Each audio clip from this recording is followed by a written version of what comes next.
নমস্কার বন্ধুরা, আজকে আমি নিয়ে চলে এসেছি ছোলা দিয়ে পটল আলুর তরকারি। তো ছোলার ডাল দিয়ে পটল আলুর তরকারি রেসিপিটা আমি কিভাবে বানাই তোমরা দেখতে থাকো, সঙ্গে থাকো বন্ধুরা। অসাধারণ স্বাদ লাগে ছোলা দিয়ে এই পটল আলুর তরকারিটা। রেসিপিটা বানিয়ে খেলে দেখতে তোমরা বুঝতে পারবে না। তো বন্ধুরা চলো, আমি কড়াই বসিয়ে দিয়েছি আর কড়াইয়ে দিয়ে দিচ্ছি সর্ষের তেল। তো তেলটা একটু গরম হোক। তো তেলটা গরম হলে আমি এখন পটলগুলো তেলে দিয়ে দিচ্ছি। পটলগুলোকে আমি ভেজে নেব, একটু লাল লাল করে ভেজে নেবো পটলগুলোকে। তো বন্ধুরা, তোমরা যদি নতুন কোনো বন্ধু আমার এই ভিডিওটা দেখতে থাকো, এখনো পর্যন্ত আমার চ্যানেলটাকে সাবস্ক্রাইব করোনি, তাহলে প্লিজ আমার চ্যানেলটাকে একটু সাবস্ক্রাইব করে পাশে থাকা বেল আইকনটি অবশ্যই প্রেস করে রেখো, তাহলে যখনই আমি নতুন কোনো ভিডিও পোস্ট করবো তোমাদের সামনে পৌঁছে যাবে। তো দেখো, এখন আমি পটলগুলোকে ভালো করে নাড়াচাড়া করে দিই। আর পটলগুলো একটু গ্যাসের ফ্লেমটা বাড়িয়ে ভেজে নিতে হবে। এই সময় গ্যাসের ফ্লেমটা লো রাখা যাবে না, একটু বাড়িয়েই ভেজে নেবে পটলগুলোকে। তো আমার পটলগুলো একটু ভাজা হোক, তারপরে আসছি তোমাদের সামনে। তো দেখো, অনেকটাই ভাজা হয়ে গেছে। আরেকটা পিঠ একটু নাড়াচাড়া করে দিই। মাঝে মধ্যে এরকম করে নাড়াচাড়া করে পটলগুলোকে ভেজে নিতে হবে লাল লাল করে। আর আমি এদিকে একটা মশলা রেডি করে নিই। তো দেখো, এখানে আমি নিয়ে গেছি জিরে গুঁড়ো, ধনে গুঁড়ো, লঙ্কা গুঁড়ো আর হলুদ গুঁড়ো, কাশ্মীরি লঙ্কা গুঁড়ো কালারের জন্য। তো এটাকে আমি একটু জল দিয়ে গুলে নিই। জল দিয়ে গুলে নিলে কি হবে জানো বন্ধুরা, যখন আমি মশলাটা দেবো না তেলের ওপরে, তখন মশলাটা ধরে যাবে না বা পুড়ে যাবে না। এই জন্য একসঙ্গে মশলাটা নিয়ে একটু জল দিয়ে গুলে নিলে খুব ভালো হয়, কালারটাও ভালো হয় আর মশলাটা কষানোও খুব ভালো হয়। আর এদিকে আমি দেখো আদা, পেঁয়াজ আর রসুনের পেস্ট করেই রেখে দিয়েছি আগে থেকে, আমার যতটা লাগবে দেবো। তো দেখো, এদিকে আমার কিন্তু পটলগুলো লাল লাল করে প্রায় ভাজা হয়ে গেছে। এখন আমি পটলগুলো তুলে নেব। আমি পটলগুলো তুলে নিই। এবার আমি এই পটল ভাজার তেলেই একটু তেলটা দেখো, পটল ভাজতে কালো হয়ে যায় কোনো ব্যাপার নেই। এখন আমি আলুগুলোকে ভেজে নেব। তো একে একে আমি আলুগুলোকে দিয়ে দিই। তো আলুগুলোকে দিয়ে আলুগুলোকেও আমি লাল লাল করে সুন্দর করে ভেজে নেব। বন্ধুরা, এই ছোলা দিয়ে পটলের রেসিপিটা করলে খুব ভালো লাগে। আর কিন্তু আলুতে লবণ দিয়ে দিলাম, তাহলে ভালো হবে। আলুটা খুব তাড়াতাড়ি সিদ্ধ হয়ে যাবে লবণ দিয়ে ভেজে দিলে, আর আলুর ভেতরে লবণটাও ঢুকে যাবে। তো দেখো, আমার আলুগুলো প্রায় লাল লাল করে ভাজা হয়ে গেছে। এখন আমি আলুগুলোকে তুলে নেব। তো আলুগুলোকে তুলে নিই, তোমরা সঙ্গে থাকো, দেখতে থাকো বন্ধুরা। তো এবার আমি ওই আলু ভাজা তেলে একটু জিরে, গোটা জিরে আর একটা শুকনো লঙ্কা ফোড়ন হিসাবে দিয়ে দিলাম।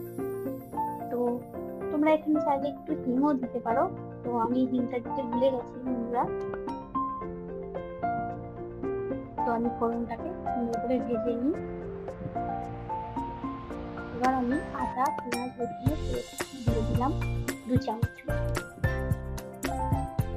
তো আদা, পেঁয়াজ, রসুনের পেস্টটাকে আমি ভালো করে একটু তেলের মধ্যে কষিয়ে নিই।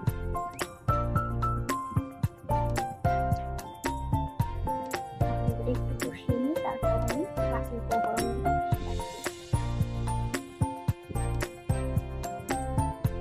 দেখো, আমার এখন আদা, পেঁয়াজ, রসুনটা বেশ ভালোভাবে কষানো হয়ে গেছে। এবার আমি যে একটা মশলা তৈরি করে রেখেছি, তোমরা দেখলে, যেখানে জিরে গুঁড়ো, ধনে গুঁড়ো, লঙ্কা গুঁড়ো, হলুদ গুঁড়ো জল দিয়ে তুলে রেখেছি, এটাকে আমি এখন অ্যাড করি।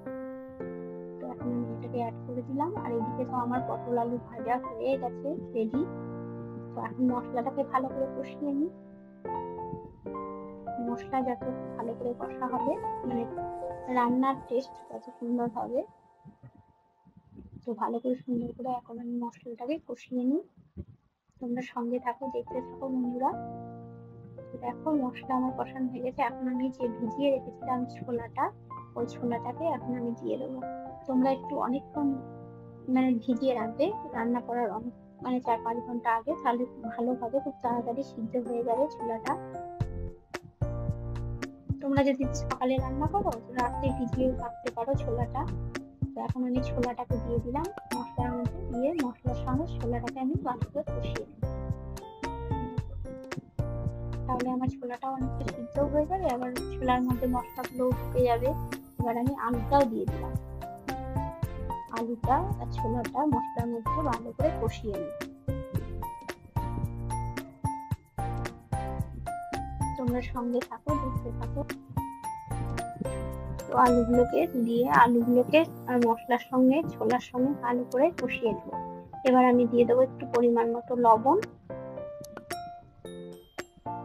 পটল ভাজার সময় একটু লবণ দিয়েছিলাম, এই আলু ভাজার সময় আলুতে, সেই জন্য পরিমাণ মতো লবণ দিতে হবে। তো লবণটা দিয়ে এখন আমি ভালো করে একটু কষিয়ে নিই। এবার দেখো আমার কিন্তু কষানো হয়ে গেছে। এখন আমি এর মধ্যে জল অ্যাড করে দেবো। জলটা একটু বেশি করে দিতে হবে, কারণ ডালটা আর ছোলার ডালটা আর আলুটা সিদ্ধ হতে হবে। তো একটু বেশি করে জল দিয়ে সিদ্ধ করে নিতে হবে, একটু টাইম লাগবে সিদ্ধ হতে। তো এখন আমি ঢাকা দিয়ে দেবো। এখন কিন্তু আমি পটলগুলো দেবো না, পটলগুলো এখন যদি দিলে না পটলগুলো একদম গলে যাবে। তো কিছুক্ষণ পর ফিরে আসছি। কিছুক্ষণ পর আমি একটা টমেটোকে হাফ কুচি করে দিয়ে দিলাম তরকারিটার মধ্যে। তো এখন আমার আলু কিন্তু সিদ্ধ হয়ে গেছে। এবার আমি পটলগুলোকে অ্যাড করে দেবো, ভেজে রাখা পটলগুলোকে দিয়ে দিলাম। এবার আমি একটু নাড়াচাড়া করে দেবো পটলগুলোকে দিয়ে, তারপর আবার ঢেকে দেবো, কারণ আরো একটু আমার সিদ্ধ হতে বাকি আছে। তো আর পটলগুলোর মধ্যেও মশলাগুলো ঢুকে যাবে। একটু মিষ্টি দিয়ে দিলাম, তাহলে স্বাদের ব্যালেন্সটা ঠিকঠাক থাকবে। তো আবারও আমি ঢেকে দেবো। তো ঢেকে দিয়ে আবার কিছুক্ষণ পর আমি ফিরে আসছি। তো দেখো আমার কিন্তু জলটা শুকিয়ে গেছে অনেকটাই, একটু জল থাকবে, কারণ ঠান্ডা হয়ে গেলে এই জলটাও শুকিয়ে যাবে। তো এবার আমি দেখো ডালটা তোমাদেরকে দেখাচ্ছি একটা টিপে, যে সিদ্ধ হয়েছে কি হয়নি। তো এই দেখো ডালটা কিন্তু সিদ্ধ হয়ে গেছে।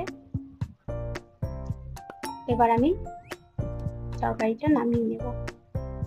আর একটু দিয়ে দেবো, একটু গরম মশলা দিয়ে দেবো, আর একটু ঘি দিয়ে দেবো,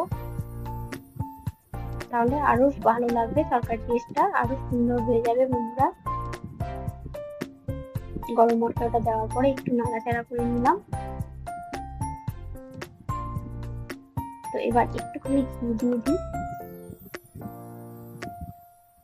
একটু ঘি দিয়ে দিলাম, খুব অল্প। ঘিয়ের গন্ধটা বেশ ভালো লাগবে তরকারিতে।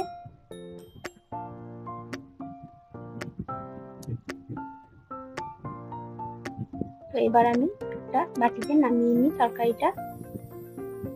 তো এই দেখো ছোলা দিয়ে পটল আলু তরকারি। বন্ধুরা তোমাদের কেমন লাগলো আজকের রেসিপিটা একটু কমেন্ট করে বলবে, আর ভালো লাগলে লাইক কমেন্ট শেয়ার করে দেবে। আর তোমরাও একবার পটল আলু দিয়ে ছোলা দিয়ে একবার এই সবজিটা রান্না করে দেখবে, খুবই ভালো লাগে খেতে।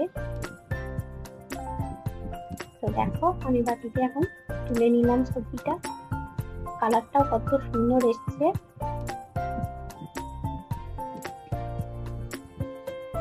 তো এই দেখো বন্ধুরা, আজকের মতো এইটুকুই বন্ধুরা।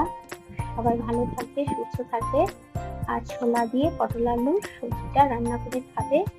কেমন বন্ধুরা, কেমন লাগলো সবজির রেসিপিটা আজকে একটু কমেন্ট করে বলবে। তো আজকের মতো এইটুকুই, টাটা, বাই বাই, সবাই ভালো থেকো।